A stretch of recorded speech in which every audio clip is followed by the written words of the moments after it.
think that we have finally kicked election malpractices right in the butt?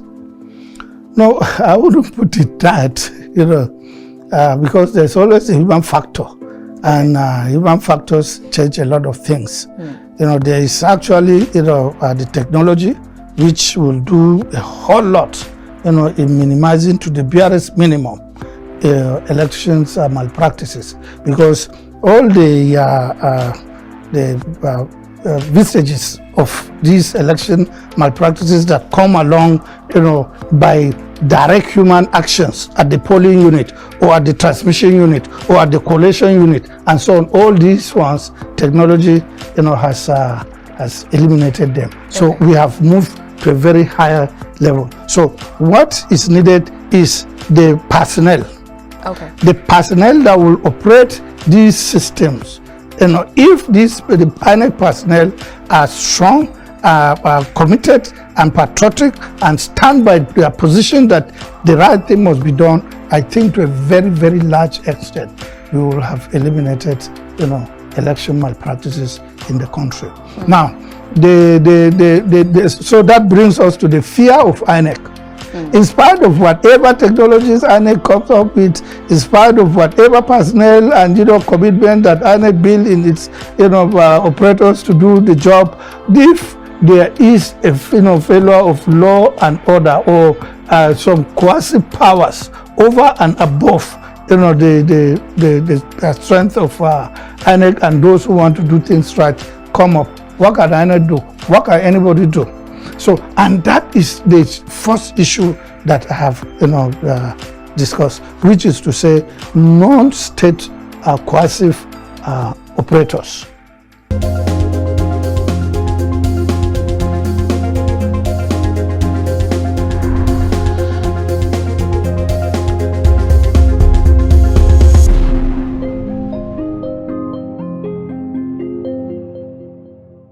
Alright, so we'll begin today's conversation taking our quote from Margaret Ellen Noonan, known as Peggy Noonan, a weekly columnist for the Wall Street Journal and contributor to NBC News and ABC News. She once said, "Our political leaders will know our priorities only if we'll tell them again and again, and if those priorities begin to show up in the polls." Absolutely spot on, you say. Now let's take our second quote, and this one is from Alexander Hamilton, American revolutionary, statesman, and founding father of the United States. He once said, "This process of election affords a moral certainty that the office of president will seldom fall to the lot of any man who is not in an eminent degree endowed with the requisite qualifications." All right, then let's see how this quote relates to what we will be discussing tonight. Warm greetings and welcome to The Conversation. We're reaching you from Chieftain's television studio here in the nation's capital, Abuja. I am Annabel Orji.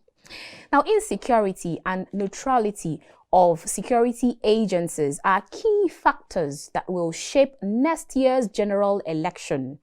The Independent National Electoral Commission, INEC, and the People's Democratic Party, PDP, had said.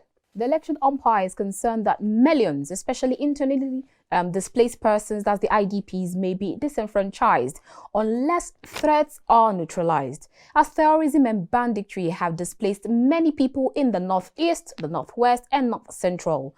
Many people are living in IDP camps and others have fled their homes and communities. Barrister Festus Okoye believes that despite the new Electoral Act, next year's election will be faced with loads of challenges.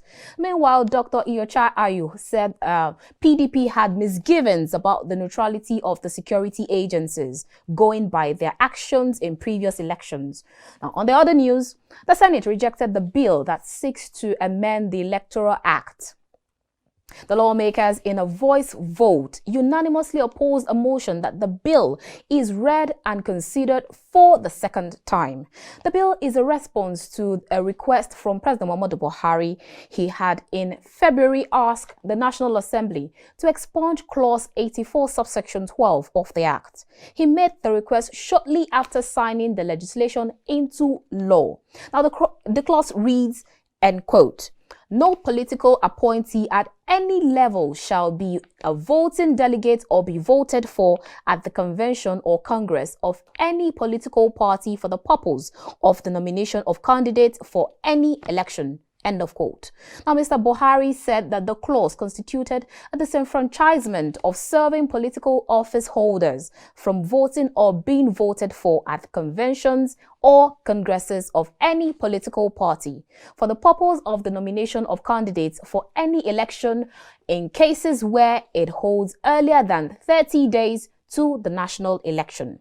But then the Peaceful Democratic Party, that's PDP, sued the federal government, the Attorney General of the Federation, and the leadership of the National Assembly over fresh moves to tamper with the newly amended Electoral Act. The party asked the court for an order of interim injunction restraining President Muhammadu Buhari and other defendants from refusing to implement the duly signed Electoral Act or in any manner withholding the Electoral Act from being put to use, including the provisions of Section 84, subsection 12 of the said Act, pending the resolution of the suit, a request which was granted by the court.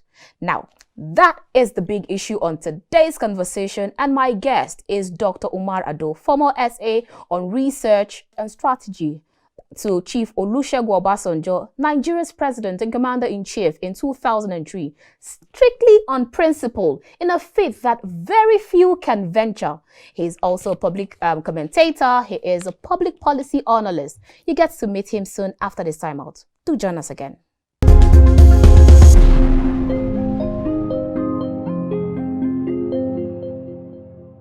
If you just joined us, this is The Conversation. We are reaching you from Captain's Television Studio here in the nation's capital, Abuja. So if you just joined us, you've not missed anything. As we have our guest, Dr. Umar Ardo. He is the former SA to former President Olusegun Obasanjo. He is a public commentator. He is also a public policy analyst. You're welcome to the show. Thank you very much. Great to have you. All right, now let's start with all that is happening in APC, the ruling party, which they actually call it a family field. So, and we see how much this keeps snowballing and turning into different things and development every day. So let's start by getting your thought from where you sit or stand, as the case may be. What are your thoughts on this? Okay.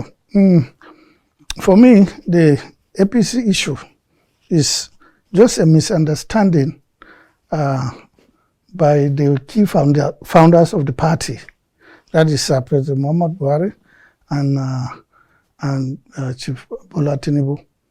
Once they agree, APC's issue is resolved, because APC was founded on the basis of their relationship. So I think what is happening is that this relationship may have faltered. That's why you're having the problems you're having in APC. No more, no less. Oh, really? So you think it's from President Buhari and Bola Tinubu? Okay, so now it's the two of them, because the two of them made the party. Okay, all other things were built, on their relationship, on their political relationship. So there's this what's going on both on social media and off social media that it was supposed to be the turn of Bola Ahmed Tinubu in 2019, but then he actually left it for President Muhammadu Buhari. So then that's the reason why Bola Ahmed Tinubu might definitely be the successor, which President Muhammadu Buhari could be talking about, which he might decide to bless come 2023. Do you agree? Yeah, I think so. I think if there is fairness and justice in the entire thing, given the circumstances of their merger and the formation of APC, is the natural thing to do. Yeah. All right, then. So we keep hearing of third force and alternative from the two major political parties. Now, some pundits have said that regardless of all of the push that Nigeria has permanently absorbed the two-party system, so all of this push for third force or alternative or better Nigeria, redeem Nigeria from the shackles that it is just a waste of time and energy. What are your thoughts on that? Well, 21 years, or is it 22, 23 years of democracy cannot actually define the entire lifespan of a nation. So the evolution of political thoughts and political actions by the operators is constant, and it can hatch a third force, a fourth force, and it can do a whole lot of things. Social flow, political flow, they are very fluid. So no person can say that it cannot happen. It's anything, can happen. Now, as I am seeing it right now, the APC and the PDP, from amongst them, there's going to be a resolution, and one of them will bring up, the presidency. It is either the APC or it is going to be the PDP. But before then, a lot of things will happen in both political parties, and it will. It's the outcome of these, key happenings that I think will shape our 2023, election mode and set up a new political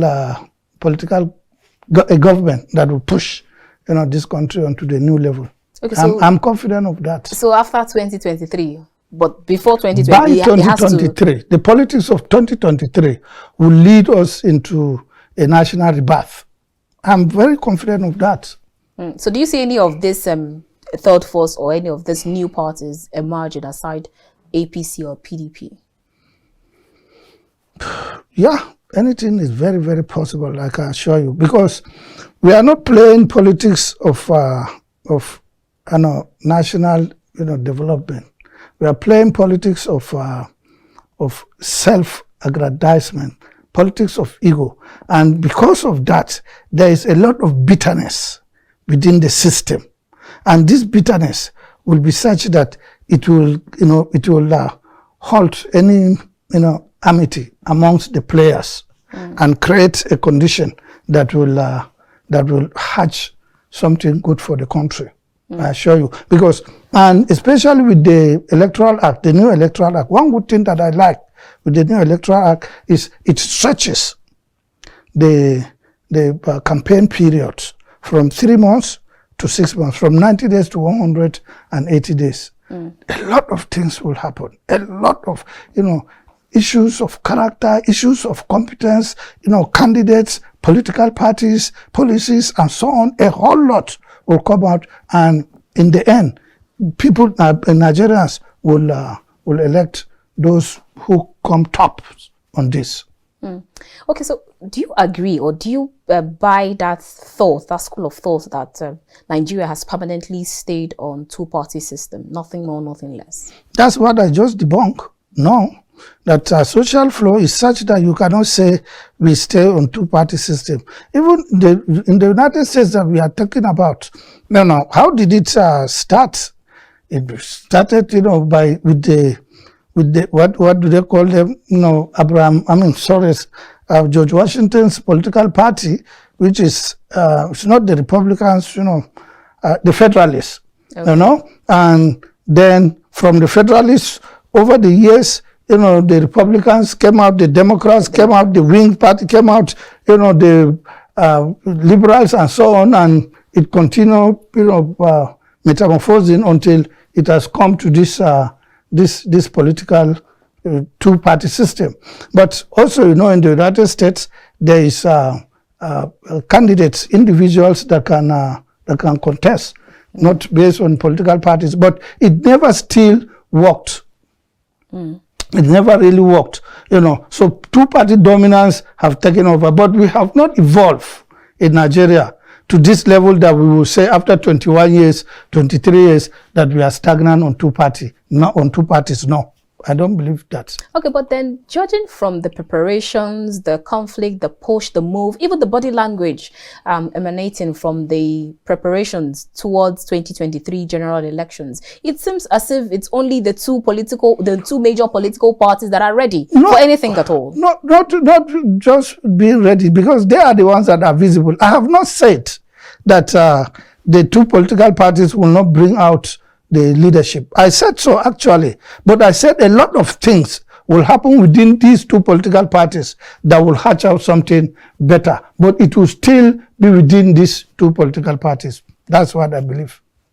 All right, so according to the INEC National Commissioner Festus Okoye and the PDP National Chairman Iyosha Ayu, they said that insecurity and neutrality of security agents are key factors that will shape next year's general election, regardless of new political laws. While Dr. Ayu said that PDP had misgivings about the neutrality of the security agencies by the actions of the previous elections. So what are your thoughts on this? How much do you think that, judging from previous elections, security agencies, their job during previous elections, let's take a cue from the Anambra State elections down to the FCT elections and then even coming elections, what are your thoughts? How much will this actually affect or impact 2023 elections?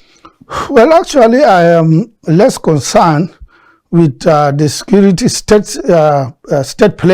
security players, what they will do to impact, on our election than, non-state, insecurity players in impacting, on the election.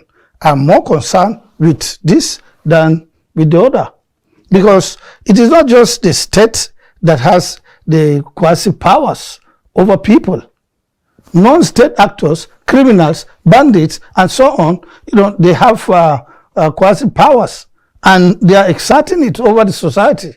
So if it's not conclusively and comprehensively resolved, they constitute more of a danger to the election process than the state security services, the police, the military. And yes, it's not so good there, but at least, this constitutes more of a danger, to me. And I think that is what PDP should be looking at than, coming up with, its misgiving on state securities. When the PDP was in office, the opposition was saying the same thing. So whosoever controls the state apparatus, the opposition would say this kind of thing. But they actually don't need to say this kind of things, because by them saying this kind of thing, it is reducing the status and the prestige and therefore the effectiveness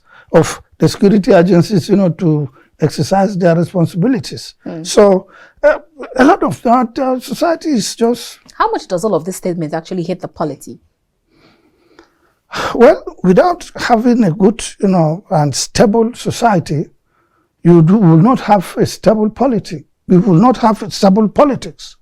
And if you don't have stable politics, then instability reigns. So we really need to... The whole thing is with our operators, those who have been given the responsibility or who requested, demanded, or contested for these responsibilities be given unto them to discharge, and that they are not discharging it in accordance to the laws.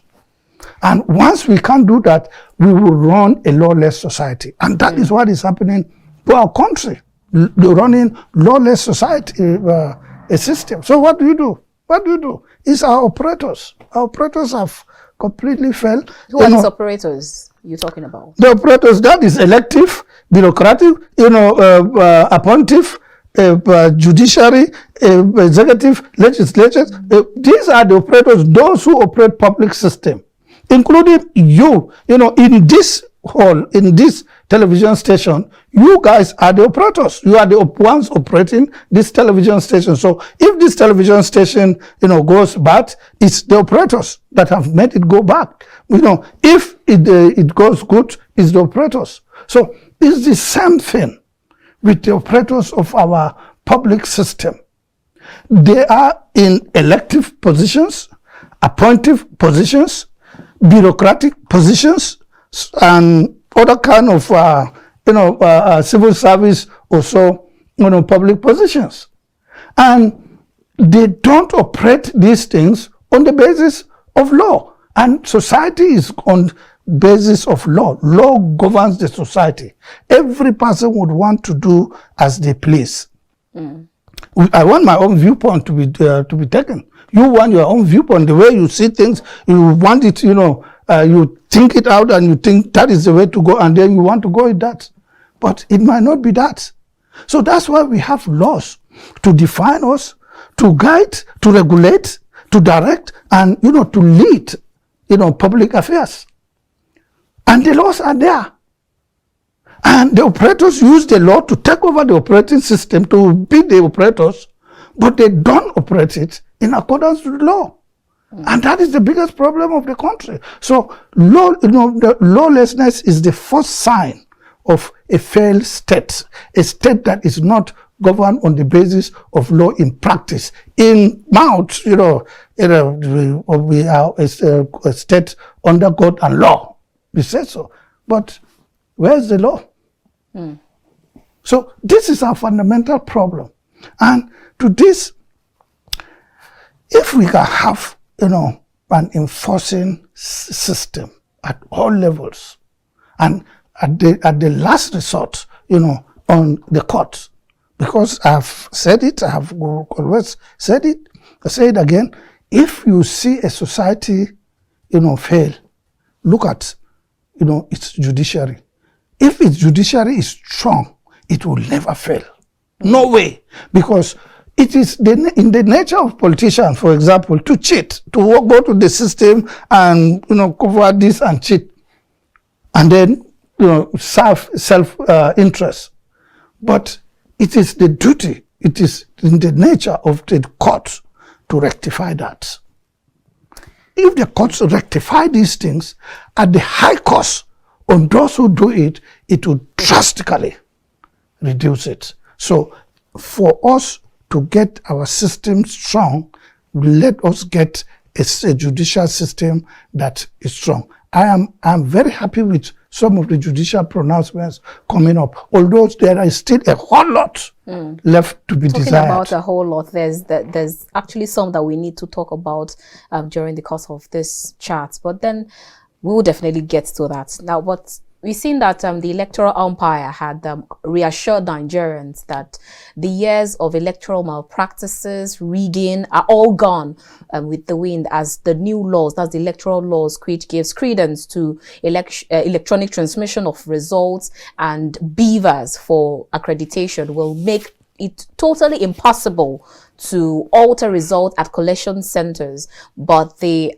although they actually expressed fears of desperate politicians perpetrating violence at the polling units to scuttle the process of voting. Do you share same thoughts from the elections that you have seen, that you have observed?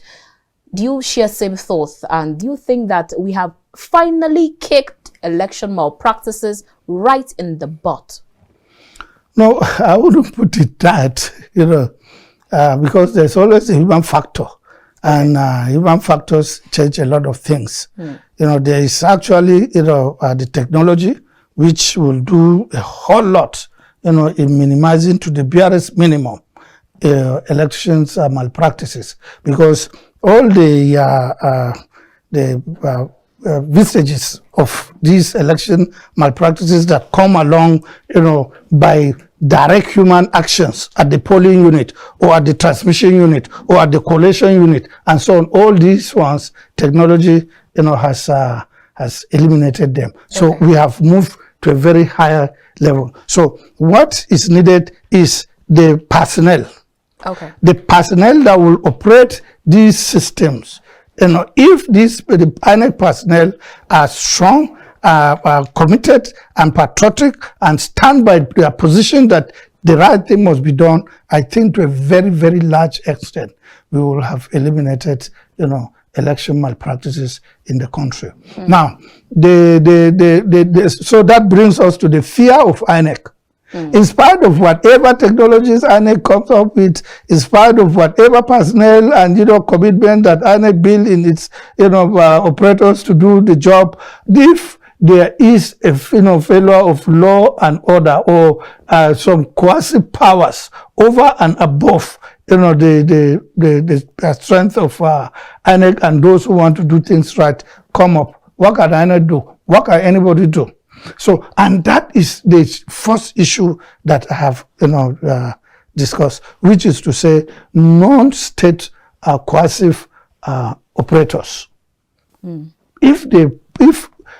Because personally, I'm afraid I cannot be, or I will not allow, my child or my brother's child or anybody that I know of that to say you are given INEC position and then you are sent to go, like in my area, in Adamawa State, in my local government area, in my community, to go, for example, go and operate this thing in, say, Lengdo, in my a small in that area is filled with kidnappers. Oh. They come and kidnap and go. It's the daily affair, with us. So I cannot accept for my child to be sent, there as an INEC staff. Wow. And these areas are so many. There are so many ungoverned territories in Nigeria. Virtually the whole of rural northern Nigeria, they are not well governed. And that is my major fear as to how the elections will turn out. Except maybe if you do the elections, in the cities and local governments and so on, and neighboring suburbs. But if you go inside the forest, there are the deadly guys out there, and they can do anything. So who will allow himself? And you can meet with them anywhere, on transit and so on. So it is a danger zone. Okay. And you cannot operate an election, in a danger zone. That's how I see it. Wow, that's actually quite sad. Now, looking at the candidates that have thrown their hearts into the ring and those who are yet to present themselves or those who are still being pressured or coerced to run or to vie for the elections, you have the contenders and then you have the pretenders, like somebody actually said. So now, is there anyone amongst them? Let's talk about you personally. Do you see anyone amongst them who you believe that will give Nigeria and Nigerians that breath of fresh air that they have yearned for? Well, I wouldn't want to answer that question, and because I don't want to go into that because that is personal. Are you also giving us the President? I'm not the President of Masajo, so I cannot talk. So, but I can assure you that within the parties, the two political parties, within the elite of Nigeria, within those in the parties, those not within the parties, and so we have so many candidates that can be elected and change the political direction of Nigeria, change its political fortune. There are so many, and it's a great pity that we have not matured to reach to this level. When I was growing as a kid, I was thinking that by the time I was maybe 50 or so, I was thinking that Nigeria may have even, maybe I was fantasizing, maybe that Nigeria may have even built, a spaceship. All these things, I'm telling you, so then you find out that by the time you are 60, Nigeria has not done anything. And it's a great pity. It's a great pity. So we have plenty of them. We have so many. So since you're not giving us a name, are you are you scared of any of them being eliminated? Since you don't want to give us them, like President Muhammadu Buhari. You see, I've developed what I call score of mean value. Okay. You become mean in scoring them by assessing, their values vis-a-vis the needs, of society.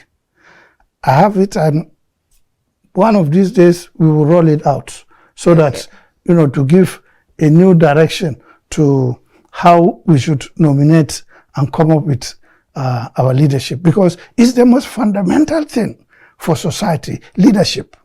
It is what directs the society now and its future. But they don't do leadership like this in China. The Chinese, they know for thousands of years, they know how they come up with their leaders. They know the core values of leadership. So also are the Anglo-Saxons. So also are all,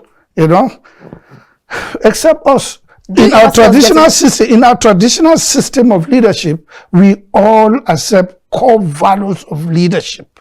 Do you ever see us getting to that point? You talked about China. You talked about the Anglos. Do you ever see us getting to that point where we choose our credible leaders credibly and not with sentiments or whatever religious or traditional sentiments? Yeah, we used to have it. As I was saying, we used to have it, and we lost it with the position of colonial administration on us, changes of a lot of values and so. So we lost it, and we've not been able to, refine our bearings. And that is the biggest thing. We don't have a thinking society. Our society is not.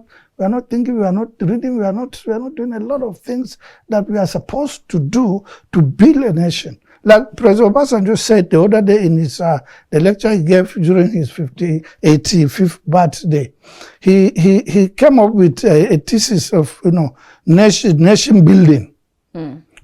It's a process. You have a nation.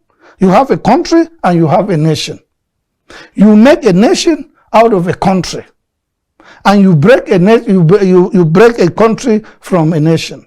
And President Obasanjo went back into history from the election of President Shehu Shagari and Chief Obafemi Awolowo, how the nation building started, and from the election of Abiola, across which further advanced nation building. The coming of the Abacha and the resolution of most Nigerians to fight it and get the nation back, which pushed further nation building. Nigerians came up to oppose military, dictatorship and bludgeon the military to leave office. When Abacha died, General Abdul Salam came. It took 10 months, within which, to come up with the transitional program and hand over the election of President Obasanjo against the will and wish of his own people, the Southwest. The rest of the country elected him. So we have further advanced our nation building.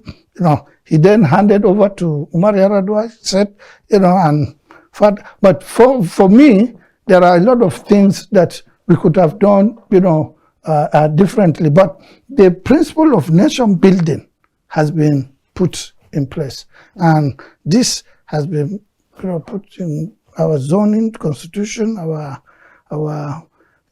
federal character, whatever, so many things to build a nation have been put in place. So, but no matter what, except we sacrifice, our operators must operate on the basis of sacrifice, on the basis of example, on the basis of action.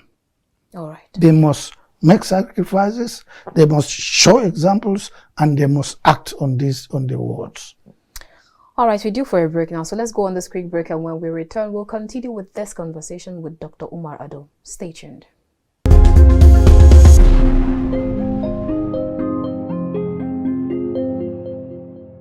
I agree with what the National Assembly did, but I actually, do not agree with how they did it. Oh, okay. Yeah, because I watched the proceedings when the president was signing, the electoral bill, so the amended bill. So the president spoke about getting this out.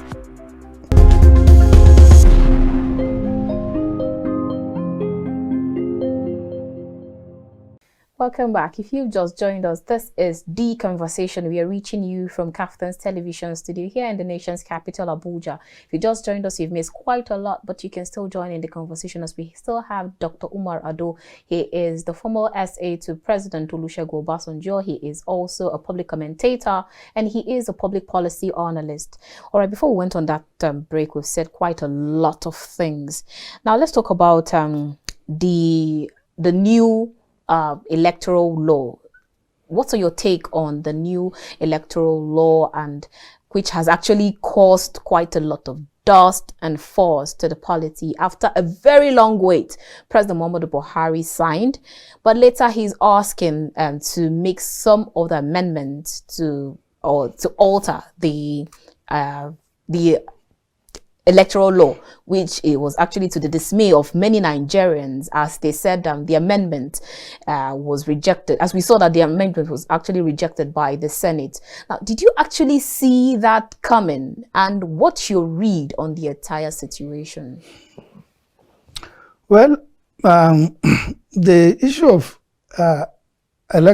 amendment of Electoral Act has unfortunately taken a political dimension whenever it comes up.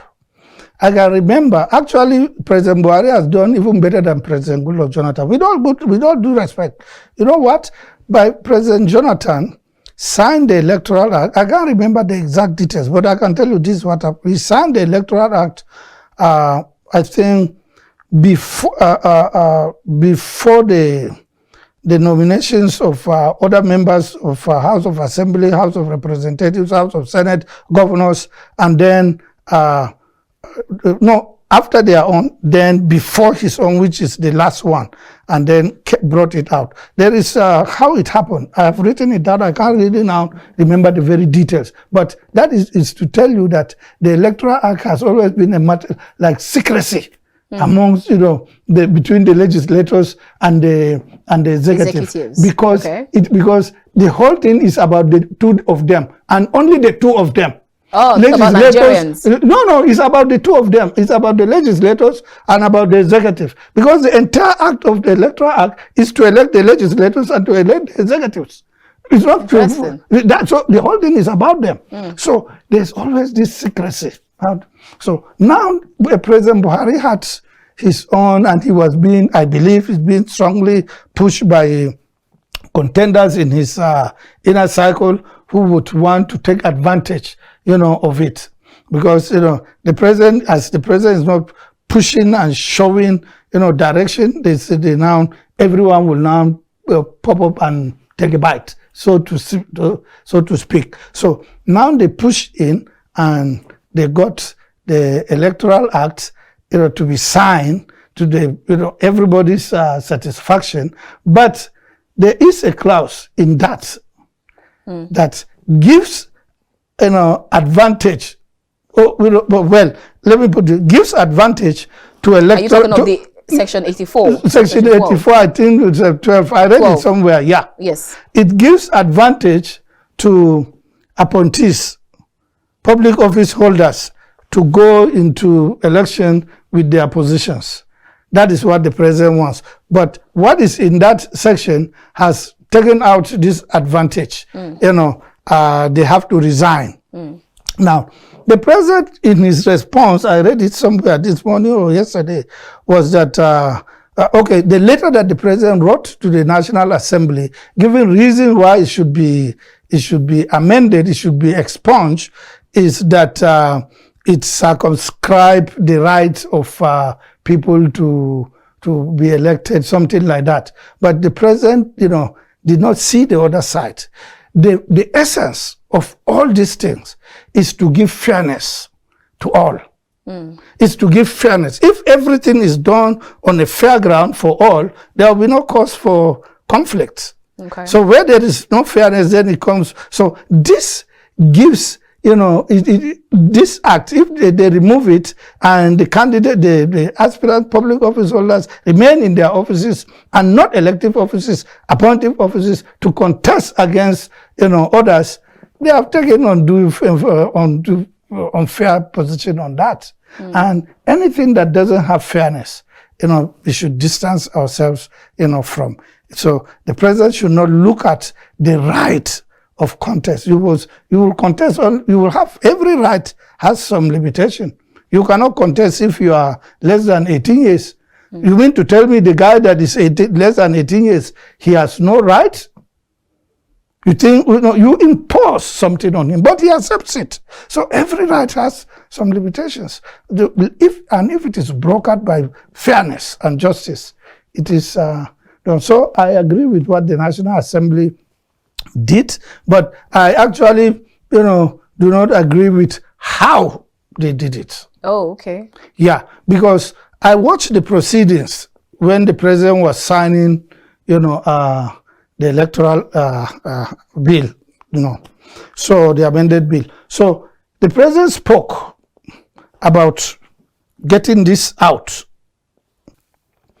By the left of the president was the Senate president, was the speaker, and there was the chairman, I think chairman either House or chairman Senate for INEC. And then by the left, they call the secretary to the government, the chief of staff, but there was a woman that came who I didn't hear her name called, but she came and she was right by the president, by his right. So, and the president spoke. And they signed these things. And, gentlemanly, if I were the one, I will just, try to, tell the president after the event that, sir, this thing has been signed. It will not be politic for the country, to do that. You spoke. Please leave it there. Don't write us. Let's just understand this. And we will do that. I don't know whether they did it with him and the president, said, no, I will write, and he wrote. And so whatever happened, this is how I thought, they should have handled it. But I think it is a good amendment. And as I said earlier, the stretching of campaign periods for 6 months will reveal a lot for this country. And it will augur well for our new elections, and electoral proceedings. Okay, now just taking a cue from what you said it has to do with it has to do with the legislators and the executive, not for the whole of Nigerians. Now, no, directly who the electoral act is for to elect now the executive and the legislature. That's all. Okay, so now taking a cue from that, do you actually see this rejection from the Senate causing any kind of upheaval between the legislator and the executive? Nothing. At this time around, nothing. The president will not say a word on anything any longer. I don't think so. And if the president doesn't say a word on it, it's going to be quiet. Has Gorbachev issued a statement on it, on the rejection? Can you remember?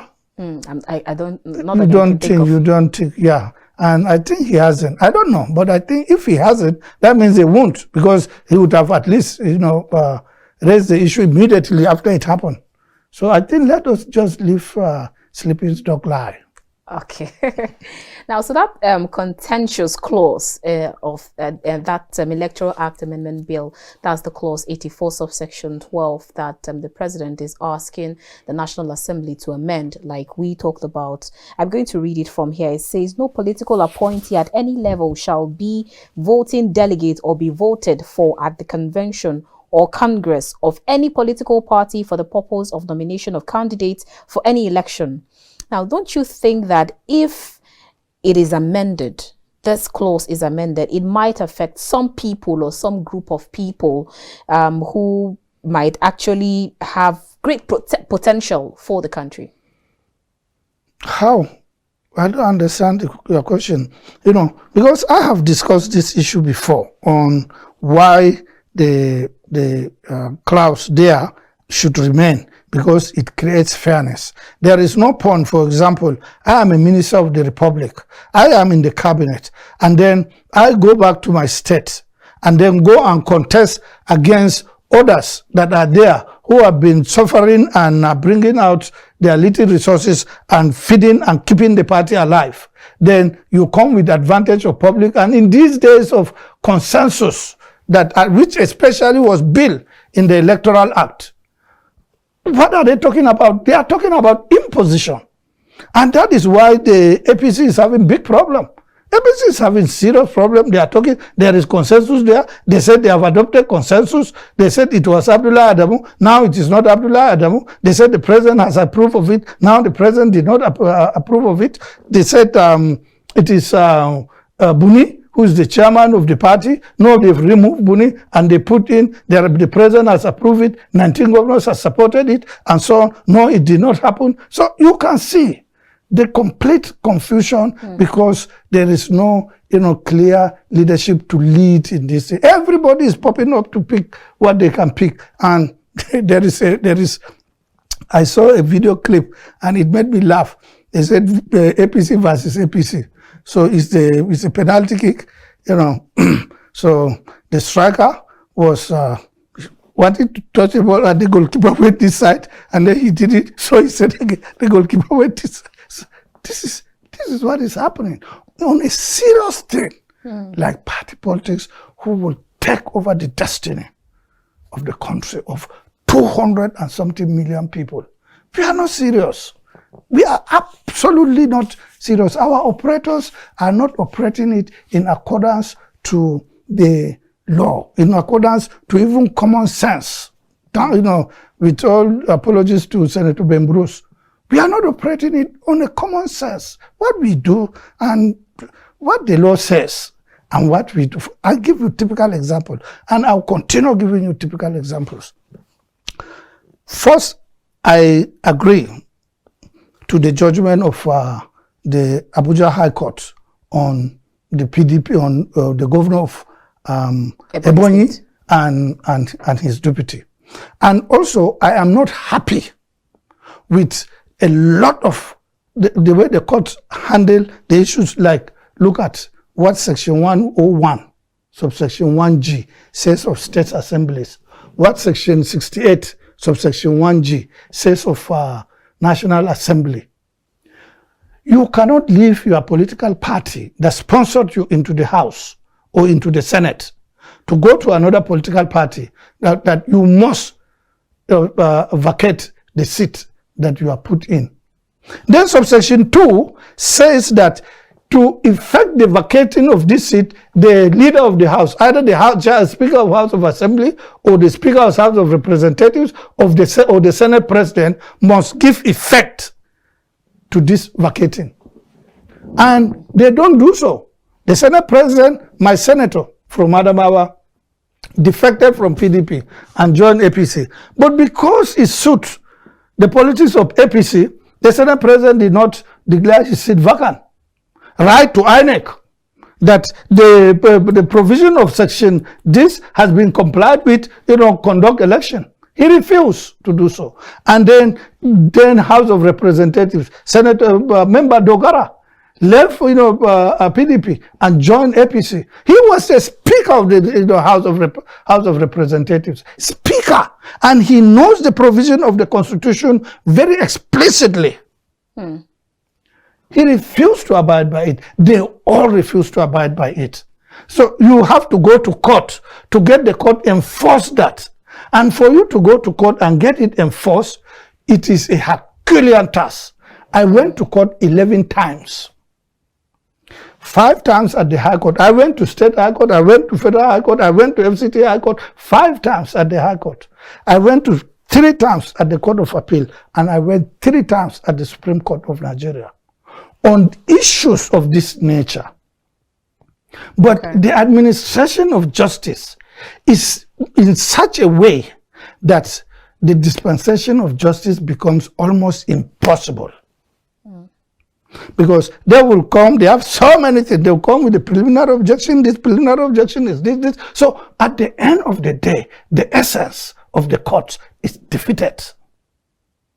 And because the court is like the spinal cord of a mammal, that is what the court is to society.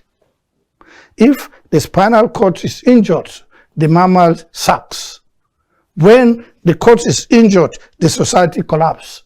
And that is the reason for the collapse of our society. I will also give you, again, another example. You see, if we continue this way, we are finished as a people. We are completely finished.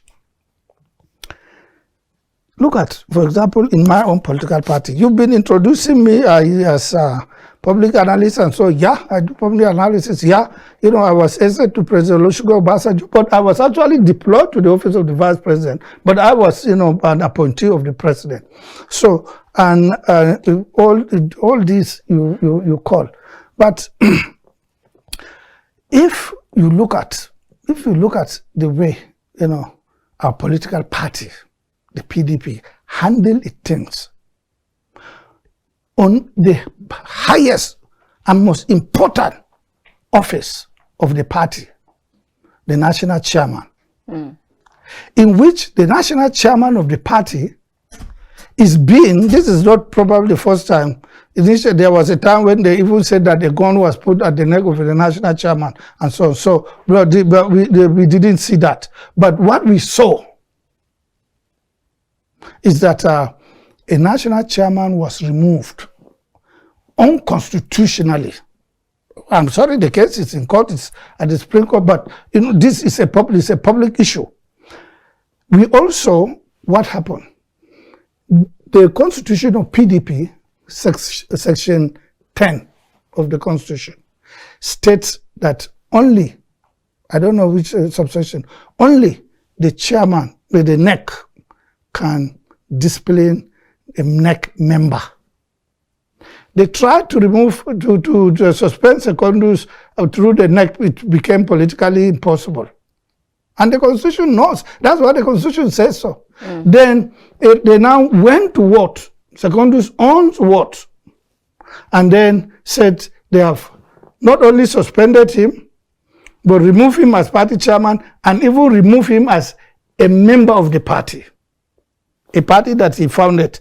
He was the foundational state chairman of that party. Then became the organizing secretary of the party, national. Then became deputy national chairman of the party. Then became acting chairman of the party and the chairman of the party. And the Constitution is very explicit. Only NEC can discipline a NEC member. He was not only a NEC member, he was the chairman of NEC. Yet they went to what?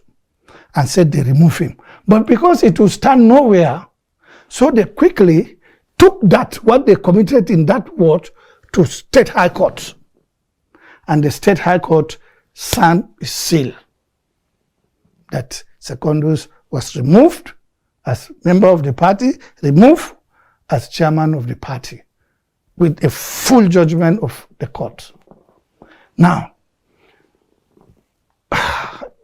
once the court says it, we obey it. Everybody must obey. So Secondus obeyed. He has no way not to obey.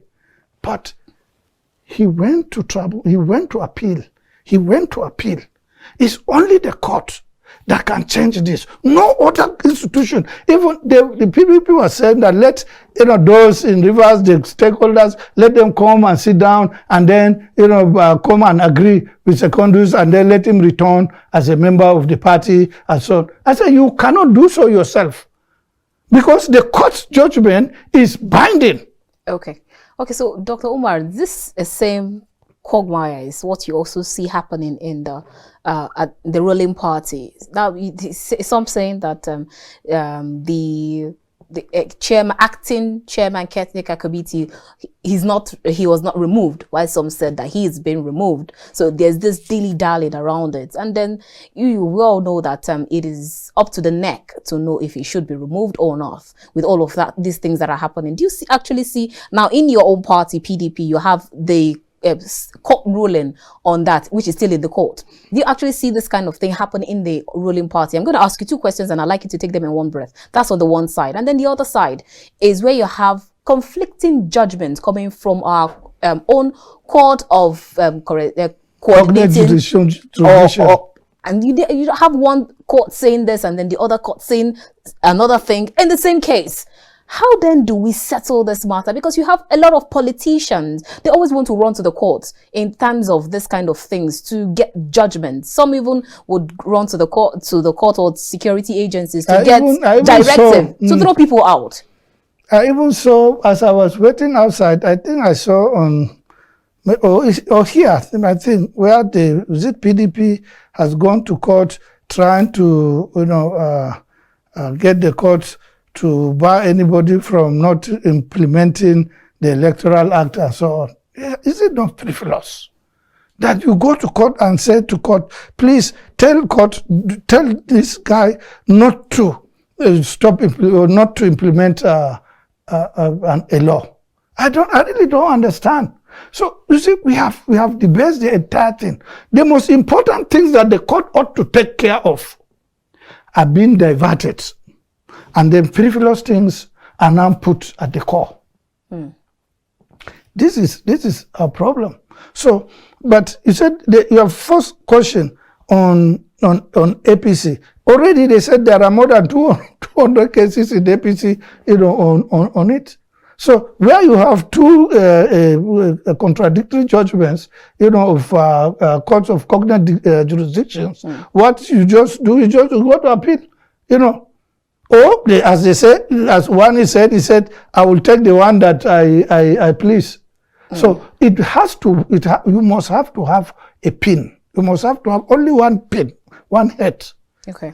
So you take it up to the appeal, and in appeal you will not have two maybe Port Harcourt division of the Court of Appeal may give a judgment here. Then Abuja Yola may give a different judgment. So you go to Supreme Court. There's only one Supreme Court. All right then. So now let's talk about the electoral umpire, saying that with the bill, there's actually a stated timeline for everything, even for INEC to actually receive finances to kickstart or kick the ground running with regard to the elections. So what happens if probably the federal government fails to release the money that is supposed to be due to them there will be no in case of now. Economic challenges? There will be no election. After all, the federal government said then there will be no election, because you need three things for each election to happen. You need, the idea, the law, the personnel and the resources. So without the resources, all the planning, all the personnel, everything will just be like a broken, chain. Do you see this affecting the 2023 elections? I don't know, but I think the president, the government will have to make contingency efforts, to ensure that INEC is well funded, because we have to transit. Nigeria must transit, and one way or the other, we really have to transit. All right, then, even as we begin to round up, as our time is fast spent, so we have actually seen a lot of people throw their heart into the ring. We've seen people come out to say that they want to vie for whichever post that it is. So let's come to you personally. You are a public figure, public commentator. You are chieftain to the People's Democratic Party. Do you have any intentions to run, or maybe are you being pressured to run, or probably you would be telling us something anytime soon? No, nobody's pressuring me to run. I've actually, taken it upon myself to run, and I ran. I ran elections 3 times. I took, forms and contested. I took forms 3 times, contested 2 times, for primaries. But in both occasions, I just did it because I had to do it. The system of conducting primaries in political parties in PDP is such that you cannot contest primaries until you have an unbiased political party. And for you to have that, you must ensure that you are among those who put in the party structure on the ground. And I've been fighting to take over the party structure of my state for a very long period of time, since 2012, and I have not been able to, but I'm still at it, continuing, and let's see how things develop. Okay, so I'm not staying idle. I can assure you, politically, I'm not staying idle. So 2023, we might be seeing your posters around. So Nigerians should look forward to it. In fact, if you go to Adama now, my posters are constant in my state. My posters are always. I have a billboard here and there, contest for governor, this and that. Always is there. So I have not given up. Let's see what God will make it happen. We wish you all the best, Dr. Umar Ardo. Thank you so much for your time with us. It's been a wonderful time having this talk with you. Thank you. I appreciate Annabel. And happy birthday. You told me.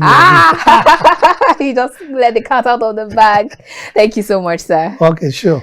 All right, we have been chatting with Dr. Umar Ardo. He is the former SA to former President Olusegun Obasanjo. He is a public commentator. He is a public policy analyst, and he is also the chieftain of the People's Democratic Party. And it's been a wonderful time on this conversation. I'm sure you must have been informed, rightly educated, and entertained. I will definitely see you next time, next weekend. From the nation's capital, Abuja, I am Annabel Orji. God bless Nigeria.